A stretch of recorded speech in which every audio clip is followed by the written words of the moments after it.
Alright बेटे, जब हम फिलअप्स करते हैं हमें चार चीजों का खास ध्यान रखना है, which I'm going to first have a brief discussion and then share it on the word file.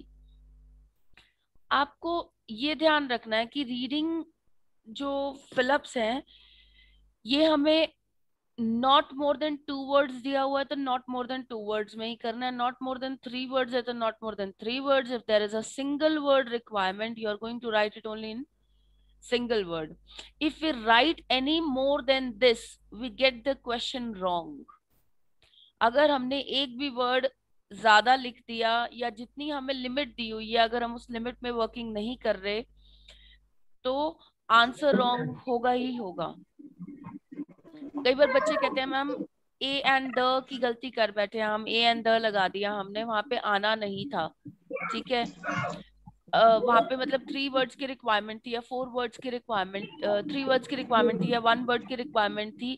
जो रिक्वायरमेंट वहां मांगी है अगर आपने उसके अलावा ए एन या द जैसा वर्ड भी अगर एक्स्ट्रा लगा दिया तो प्रॉब्लम हो जाएगी बेटे.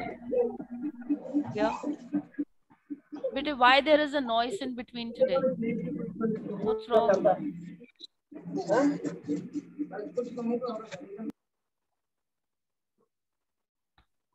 The next thing that you need to take care is also note that it says from the text. This means that we cannot change the words from the text.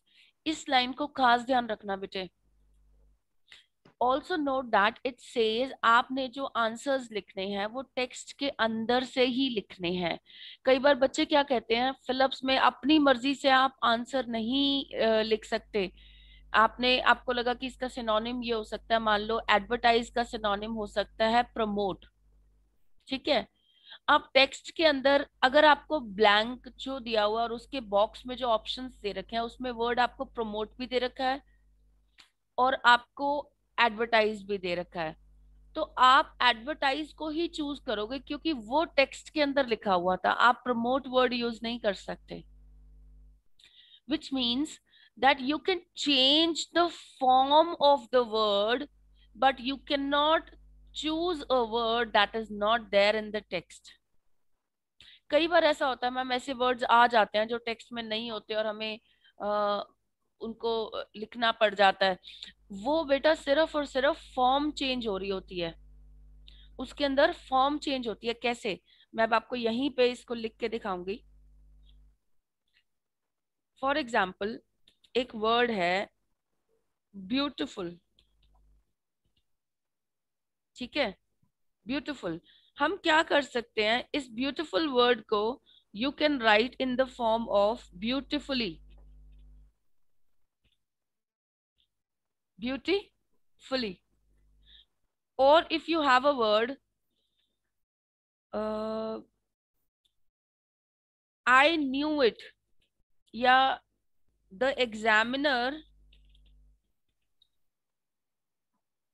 Does it, नहीं, the examiner knows about the consequences but still does it. फिर भी इसे करता है. अब हमने क्या किया, यहाँ पे ना मीनिंग चेंज कर रहे हैं और ना ही हम वर्ड दूसरा उठा रहे हैं. अगर आपको फिलअप्स के अंदर ब्रैकेट में ऑप्शन दिया हुआ है, फिलअप्स मतलब जो बॉक्स बना होता है उसमें आपको ऑप्शन दिया हुआ है नोइंगली. अब आप कहते हो कि मैम नोइंगली और डेलिबरेटली दो वर्ड्स दिए हुए हैं. ठीक है बेटे, नोइंगली का मतलब होता है जानते हुए भी, जानते हुए भी. और डेलिबरेटली का मतलब होता है धक्के से, जानबूझकर. ठीक है, अब दोनों वर्ड्स मिलते जुलते हैं, थोड़ा सा फर्क है. इसमें है कि जानते हुए भी और डेलिबरेटली का मतलब है जानबूझकर. और आपको क्वेश्चन, आपको टेक्स्ट में दिया हुआ है the examiner knows about the consequences but still does it. इसका मतलब यह है the examiner knowingly does it. Knowingly जानते हुए भी आप इसकी फॉर्म चेंज कर सकते हो, नोज का नोइंगली हो गया, ठीक है। लेकिन आप डेलिबरेटली आंसर नहीं करोगे, क्योंकि डेलिबरेटली आपको टेक्स्ट के अंदर कहीं पे भी नहीं दिया हुआ। अगर आप नोट करो, ये आपका टेक्स्ट है, पैसेज के अंदर आपको जो ब्लू में लिखा हुआ वो पैसेज के अंदर दिया हुआ है, ठीक है। पैसेज के अंदर एक लाइन दे रखी है जहां से आपने फिल करना है। अब आपको ऑप्शंस में नोइंगली दे रखा है और डेलिबरेटली दे रखा है in a box that is given to you, say in a box, ये आपके ऑप्शंस है। अब आपको क्या करना है, इन ऑप्शंस में से वही आंसर आपने ब्लैंक में लिखना है जो आपका दिया हुआ वर्ड है उसका सिनोनिम है, या उस सिनोनिम नहीं, सॉरी, उसकी फॉर्म है। नोज का नोइंगली उसकी एक फॉर्म है। ब्यूटीफुल को हम ब्यूटीफुली लिख सकते हैं, स्मार्ट को स्मार्टली लिख मैम सकते हैं। यस मैम समझ नहीं आया, दोबारा दस्यो। जशन, you joined late. No ma'am, आज टाइम पक्का? ते लाई है जी। गुड। हाँ जी, ओके। पूछ लो जी किसे। नहीं, दैट्स नाइस बेटे। ओके बेटे, जो फिलिप्स होते हैं ना, फिलिप्स के अंदर आप देखो, मैं आपको एक नीचे सैंपल दिखा रही हूँ अभी। अभी आप देखना, इससे मैं आपको बेटर क्लियर कर रही हूँ। Just a minute, just 1 second. Okay, हमें इस तरीके से बेटा पैसेज दिया होता है पहले। ये हमारा पैसेज है। I'll just clear all drawings and this is our passage. I will mark it 22. ये हमारा पैसेज है, ठीक है। हमें पैसेज दिया होता है और नीचे हमें क्या दिए होते हैं, एक बॉक्स दिया होता है। बॉक्स में से हमें फिलिप्स भरने हैं। कई बार बॉक्स वाले फिलिप्स आते हैं, कई बार बिना बॉक्स वाले आते हैं, ठीक है। अग्रीड? ये तो समझ आ गई बात, सिंपल है। अब बेटे, जब बॉक्स के अंदर आपको, मान लो आपको अब यहाँ पे ना इसके इसकी बजाय आपको स्टेटमेंट वो दी हुई थी जो अभी मैंने ऊपर लिखी थी, दिस वॉज द स्टेटमेंट। मैं स्टेटमेंट को नीचे कट करके ले जा रही हूँ। आप सोचो कि आपका टेक्स्ट ये है, ये आपका टेक्स्ट है, ठीक है।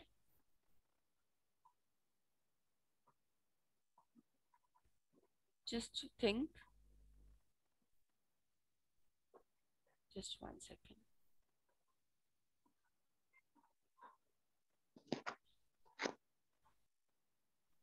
This is not your text, ये मैं आपको हेडिंग दे रही थी। आप सिर्फ नोट करो, ये जो ब्लू में आपको दे रखा है ये आपका टेक्स्ट है। और आपको नीचे ऑप्शंस में यहाँ पे मैं एक दो वर्डिंग्स और ऐड कर रही हूँ, यहाँ पे इसके बिल्कुल नीचे ये आपके 2-3 ऑप्शंस और हैं, ठीक है। नोइंगली, डेलिबरेटली, राइट, ठीक है। नोइंगली का मतलब हो गया जानते हुए भी, डेलिबरेटली का मतलब हुआ जानबूझकर, धक्के से, ठीक है। अब आपकी स्टेटमेंट दी हुई है आपको, जैसे कि पैसेज में दे रखा है, the examiner knows about the consequences but still does it. एक एग्जामिनर है, उसको पता है कि इस चीज का क्या नुकसान होने वाला है, लेकिन फिर भी वो ये काम करता है, इसका क्या रिजल्ट होने वाला है, फिर भी वो इसका काम करता है। आपकी स्टेटमेंट ये है ऊपर टेक्स्ट में। और आपको क्वेश्चन दिया हुआ है, आपको क्वेश्चन दिया हुआ है, द एग्जामिनर या द एग्जाम कंडक्टर, एग्जामिनर को मैंने क्या चेंज कर दिया, exam conductor dash does the work. यहाँ पे मैं वर्क कर रही हूँ, ठीक है। Getting my concept? आपकी स्टेटमेंट क्या है, ये आपका क्या है, टेक्स्ट है बेटे। ब्लू में क्या है, टेक्स्ट। और रेड में आपका क्या है, दिस इज योर फिलअप, जो आपको क्वेश्चन में आया हुआ है। अब आपने क्या करना है, नीचे आपको बॉक्स में 2 वर्ड्स दिए हुए, इन दोनों वर्ड्स में से एक फिट करना है। दोनों का मीनिंग लगभग सेम है, इन दोनों का मीनिंग लगभग सेम है, नोइंगली और डेलिबरेटली का। अब आप कंफ्यूज हो जाते हो, मैम ये तो बहुत पास पास के मीनिंग है, हम कैसे इसका आंसर, इसमें से कौन सा लिखे। या ये भी हो सकता है आपको डेलिबरेटली का वहां पे मतलब ना पता और नोइंगली का मतलब पता हो, कई बार होता है ना कि मैम एक वर्ड ऐसा होता है जिसका हमें मीनिंग नहीं पता होता, और एक वर्ड ऐसा होता है जिसका मीनिंग हमें पता होता है, और हम फिर कंफ्यूज हो जाते हैं कि अब आंसर कौन सा लिखे हैं। बिना मीनिंग पता होने के हम क्लियर ही नहीं हो सकते, हम श्योर नहीं हो सकते आंसर के लिए, तो हम तुक्का लगा के वहां पे आंसर लिखाते हैं, या तो ये लिखाएंगे या ये लिखाएंगे, इधर नोइंगली और डेलिबरेटली। बट अगर आप इसमें ये ध्यान, अगर आपको एक रूल याद है कि रितिका मैम ने बोला हुआ है, अगर फिलअप्स के अंदर जो वर्ड आपका टेक्स्ट में दिया हुआ है, अब आपका आंसर यहां से होना चाहिए था, आपका मैक्सिमम आंसर इसके बीच में होगा, क्योंकि आपको यहां से नोज से स्टार्ट होगा बेटे, नोज से, नोज से लेके डज तक। क्योंकि अगर आप नोट करो, आपको बाकी चीज सारी की सारी दे रखे है। एग्जामिनर्स मींस, एग्जामिनर आएगा, sorry, the examiner means exam conduct करने वाला, एग्जामिनर मींस एग्जाम कंडक्ट करने वाला। ये वर्ड आपका दिया हुआ है तो ये नहीं हो सकता। एग्जामिनर का मीनिंग यहाँ दे रखा है एग्जाम कंडक्टर, ये वर्ड नहीं हो सकता। वर्क वर्ड आपका दिया हुआ है, ये वर्ड यहाँ पे भी आया हुआ है। अब एग्जामिनर को पता था कॉन्सिक्वेंसेस के बारे डस में। भी आया हुआ है, डस हाँ, भी आया हुआ है, डज भी आया डस। हुआ है, परफेक्ट, डज द वर्क, ठीक है, तो हम डज को भी एक्सक्लूड कर देंगे, राइट। अब नोज अबाउट द कॉन्सिक्वेंसेस। अब यहाँ पे अगर not more than one word है, not more than one word है, तो हम इसका आंसर कर देंगे नोइंगली। क्या कर देंगे यहाँ पे? नोइंगली। मैं आपको इसको नॉर्मल इसी के फॉर्म में बताती हूँ। इसका आंसर हम यहाँ पे नोइंगली कर देंगे बेटे, अगर हमें सिर्फ वन वर्ड दिया हुआ है तो। क्यों? क्योंकि अगर वो हमें और ज्यादा वर्ड्स का ऑप्शन नहीं दे रहा तो हम ये सब नहीं लिख सकते। नोइंगली या नोज अबाउट द कॉन्सिक्वेंसेस पूरी लाइन नहीं लिख पाएंगे, नहीं लिख पाएंगे ना। जब दिया ही वन वर्ड है तो हम सारी बात नहीं लिख पाएंगे। अब जशन ने स्विमिंग की, जशन ने खाना खाया, जशन ने बाथ ली। अब हमें उसने वन वर्ड दिया है तो हम वन वर्ड में वन ही एक्टिविटी फिल कर पाएंगे, we will not be able to write three activities, right. Similarly अब एक स्टेटमेंट में अगर आपके पास वन वर्ड लिखने का ऑप्शन है तो आपको ना चाहते हुए भी बाकी चीजों को इग्नोर करना पड़ेगा।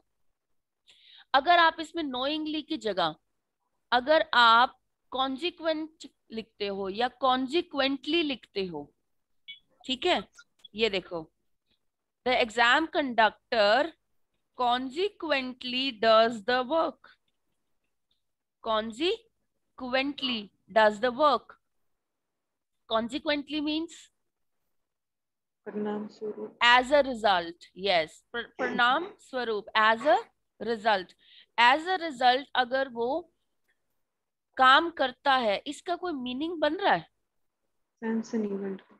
सेंस नहीं बन रही, ठीक है, तो हमें ये ऑप्शन इरेडिकेट करना होगा, मींस खत्म करना होगा। हमने खत्म कर दिया।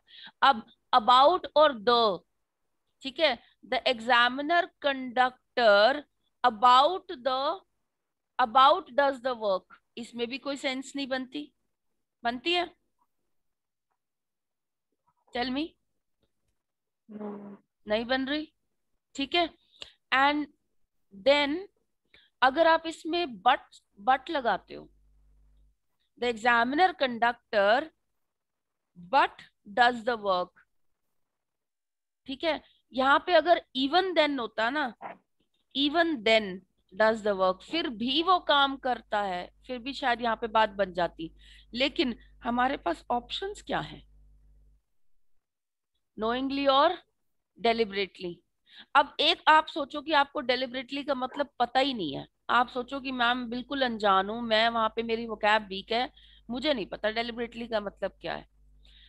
आप नहीं पता तो भी कोई बात नहीं, और अगर आपको पता है तो भी आपने एक ही रूल याद रखना है कि मैम ने बोल रखा है कि जो वर्ड हमारा, the word which is there in the text, यानी कि नोज, उसकी फॉर्म आ सकती है। इसकी फॉर्म क्या है? नोइंगली, एल वाई लग गया इसमें, ING LY, नोइंगली, इसकी फॉर्म चेंज कर दी। जानते हुए भी कार्य करता है। एग्जाम कंडक्टर जानते हुए भी कार्य करता है। ठीक है, तो आप फॉर्म चेंज कर सकते हो। आप डेलिबरेटली को आपको मीनिंग नहीं भी पता ना, आप तब भी इस वर्ड को पिक नहीं करोगे बेटे, क्योंकि ये वर्ड टेक्स्ट के अंदर नहीं दिया हुआ। हाँ, अगर आपको नोइंगली ऑप्शन ना दिया होता, I'll clear it and explain it again. अगर आपको नोइंगली ऑप्शन ना दिया होता, ठीक है, आपको ये ऑप्शन ही नहीं दिया हुआ, अब आपको सिर्फ एक ही ऑप्शन मिला हुआ है, डेलिबरेटली, या आपके पास जितने, जैसे मान लो ये बहुत सारे ऑप्शंस पड़े हैं, ठीक है, अब आपको पता लग गया कि ना बाकी सारे ऑप्शंस तो नहीं जा रहे, एक डेलिबरेटली जा रहा है, पर आपको उसका मीनिंग नहीं पता। अब क्या बात आ रही है कि आपको मैम, हमें मैम इसका मीनिंग नहीं पता, नाउ व्हाट टू डू। ठीक है, we don't know the meaning of this word. In that case आप उसको चेक करोगे कि इस लाइन का सिनोनिम बन रहा है या नहीं बन रहा। एग्जामिनर जानते हुए भी, ठीक है, आप बाकी वर्ड्स को देखोगे, examiner predicted does the work, नहीं जा रहा। Examiner established does the work, examiner rose does the work, examiner occurring does the work, नहीं। इंसिडेंट, होप्ड, आप नोट करना बाकी सारे वर्ड्स ना उसके साथ मैच ही नहीं होंगे।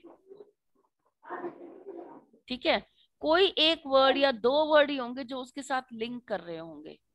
ठीक है, फॉर एग्जाम्पल यहाँ पे एक और वर्ड दिया हुआ है, डेलिबरेटली और अननोइंगली।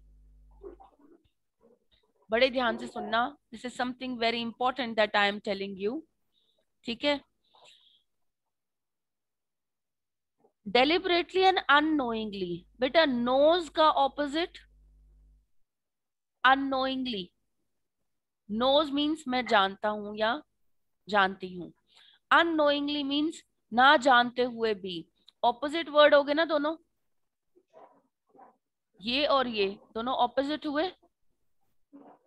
Yes, ma'am. ठीक है, ये दोनों वर्ड्स आपस में ऑपोजिट मीनिंग दे रहे हैं, और आपको इसमें से कोई भी और मीनिंग इसके साथ जाता हुआ वर्ड नहीं लग रहा इस सेंटेंस के साथ।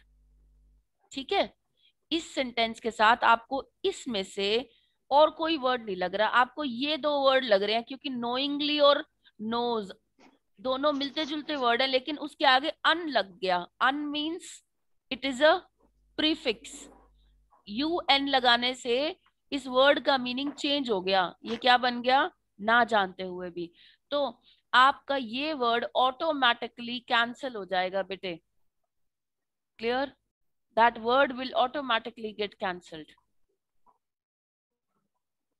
This word will get cancelled बेटे, क्योंकि ये ऑपोजिट है।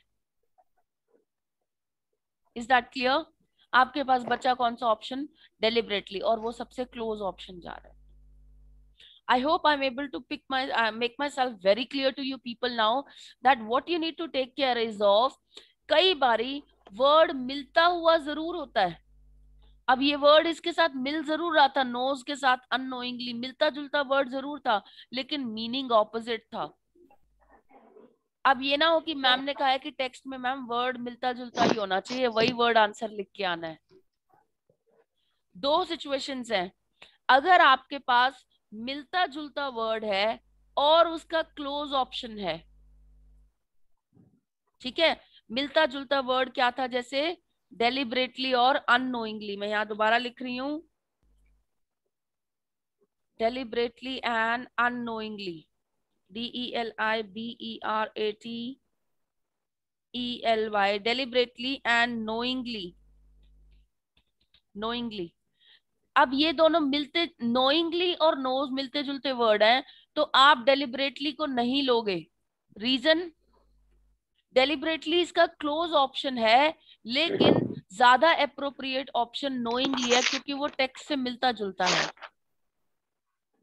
और अगर आपके पास ऐसी सिचुएशन आ रही है कि आपके पास एक वर्ड है जो मिलता जुलता है, यानी अननोइंगली टेक्स्ट से मिलता जुलता है, लेकिन इससे ऑपोजिट मीनिंग है उसका, तो आप इसको बिल्कुल भी नहीं उठाओगे, मीनिंग हमेशा सेम होना चाहिए। आप उस कंडीशन में प्रेफर करोगे, आप डेलिबरेटली वर्ड को पिक करो, ना कि अननोइंगली को।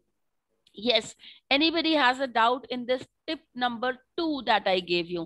पहला टिप था आप number not number of words की जो आपको हेडिंग दी गई है कि कितने नंबर ऑफ वर्ड्स लिखने, आप उसको ध्यान रखोगे. Second thing that you are going to take care is of, आपने टेक्स्ट में से ही वर्ड उठाना है. आप उसकी फॉर्म चेंज कर सकते हो, उसका मीनिंग नहीं बदल सकते. आप ऐसा क्वेश्चन, आप ऐसा वर्ड नहीं पिक करोगे जिसका मीनिंग कुछ और आ रहा हो और वो वर्ड टेक्स्ट में उस, अब टेक्स्ट में से उठाने का मतलब ये जरूरी नहीं है कि वर्ड सेम दिखता हो. वर्ड का मीनिंग नहीं बदलना चाहिए, पहली बात. और अगर दो सेम मीनिंग वाले वर्ड मिल रहे हैं, आपको सिनोनिम वर्ड दिए हुए हैं, तो उनमें से आप वही वर्ड पहले पिक करोगे जो टेक्स्ट के अंदर दिया हुआ है एज इट इज.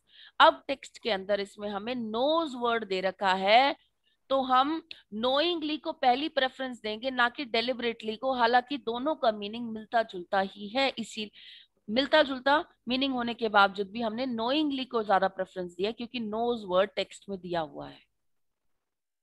और जब मीनिंग ऑपोजिट दे रखा हो तो हम नोज का अननोइंगली ऑपोजिट है.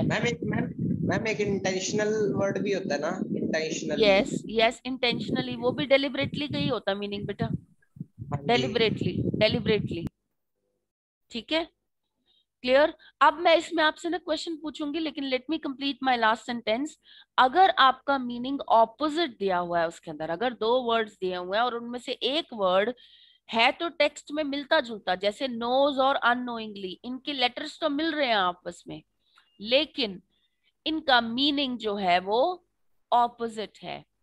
ऑपोजिट मीनिंग वाली कंडीशन में हम मिलते जुलते लेटर्स वाले वर्ड को पिक नहीं करेंगे, हम वही वर्ड पिक करेंगे जिसका मीनिंग सेम जा रहा हो हमारे टेक्स्ट वाले वर्ड के साथ, यानी सिनोनिमल वर्ड पिक करते हैं. दो कंडीशन है इसमें बेटे.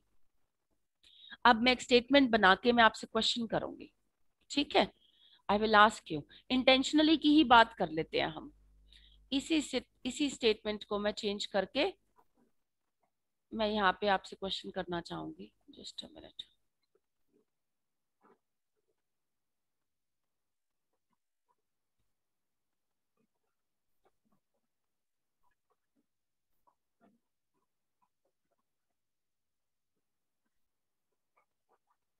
देखो मैं यहाँ पे चेंजेस कर रही हूँ. Examiner knows about the consequences but still does work. Okay, the examiner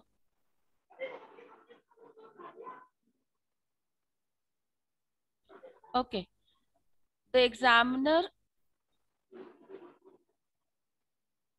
intentionally, ठीक है, does the work. examiner intentionally does the work. और टेक्स्ट के अंदर दिया हुआ है, टेक्स्ट आपका ये है और आपका क्वेश्चन जो है वो ये है बेटे. This is your question. It says the exam conductor deliberately or knowingly does the work. अब आप इसमें से चूज करो आपका मीनिंग कौन सा आएगा. दोनों वर्ड्स आपके टेक्स्ट मैम में. हाँ मैम जी.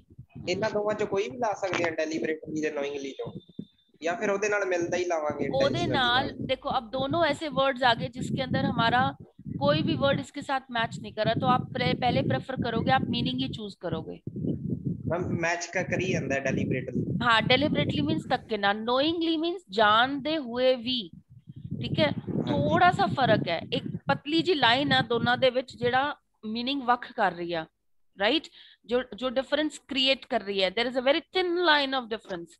तो डेलिबरेटली जो है इसका एप्रोप्रिएट ऑप्शन इंटेंशनली के साथ मैच हो रहा है. दोनों के दोनों ऑप्शंस टेक्स्ट में नहीं है, लेकिन हमने क्लोज मीनिंग पिक किया इसके साथ. अब अगर मैं इस क्वेश्चन को चेंज कर रही हूँ, एक और क्वेश्चन अराइज कर रही हूँ, ठीक है. Just see this.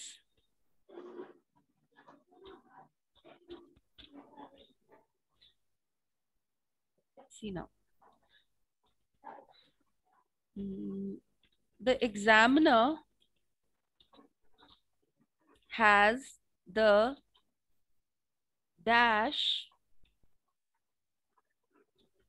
to do the work। अब मैंने क्या किया, क्वेश्चन का ना थोड़ा सा तरीका बदल दिया और मैंने आपको ऑप्शन दिया है हैज द विलिंगनेस और इंटेंशन। विलिंगनेस और इंटेंशन दोनों का मीनिंग मिलता जुलता है, वो करना चाहता है, और इंटेंशन का मतलब भी होता है कि वो करना चाहता है। ठीक है, लेकिन हम इन दोनों में से कौन सा वर्ड पिक करेंगे जो हमारा क्वेश्चन से मिलता जुलता है, टेक्स्ट से मिलता जुलता है, फॉर्म सिर्फ फॉर्म बदल रही है। इंटेंशनली का हमने क्या कर दिया यहाँ पे, इंटेंशन। ये हमने क्यों किया, क्योंकि यहाँ पे हैज लिखा हुआ है, यानी उसकी इंटेंशन है और उसने काम इंटेंशनली किया। दोनों में फॉर्म का फर्क है सिर्फ। अगर मैं आपको बोलूं राहुल इज स्मार्ट, और मैं आपको बोलूं Rahul smartly does the work, ठीक है, या Rahul has smartness to do the work, दोनों लाइंस में मतलब समझना बेटे। देखो राहुल, बेटे वीडियो ऑफ होने वाली है and I will connect with you again. Rahul has the smartness to do, has smartness, the हटा रही हूं मैं इसमें से, has smartness to do the work. अब मैं इसी सेम सिचुएशन को लिख रही हूँ, Rahul does the work smartly. सिर्फ और सिर्फ ये डज और हैज चेंज हो रहा है, ये स्मार्टनेस और स्मार्टली चेंज हो रहा है, फॉर्म चेंज हो रही है। डू का डज हो गया, ठीक है। अगर हमारे पास कोई चीज है, मेरे पास एक मोबाइल फोन है मान लो, ठीक है, suppose I have a mobile phone, right. Ritika ma'am has mobile phone, ठीक है। अब Ritika ma'am does some work, अगर मैं कोई काम किस तरीके से कर रही हूँ, रितिका मैम यूजेस हर मोबाइल फोन फ्रीक्वेंटली, मीन्स काफी ज्यादा यूज करते हैं मैम, ठीक है। तो वो मेरी क्वालिटी बता रहा है कि मैं कैसे यूज कर रही हूँ उसे। अब मेरे पास क्या है, उसके लिए हैज वर्ड यूज किया। हैज वर्ड का मतलब है मेरी पोजेशन। पोजेशन मीन्स मेरे पास क्या चीज है, वो मेरी है, दैट इज माइन, हैज। तो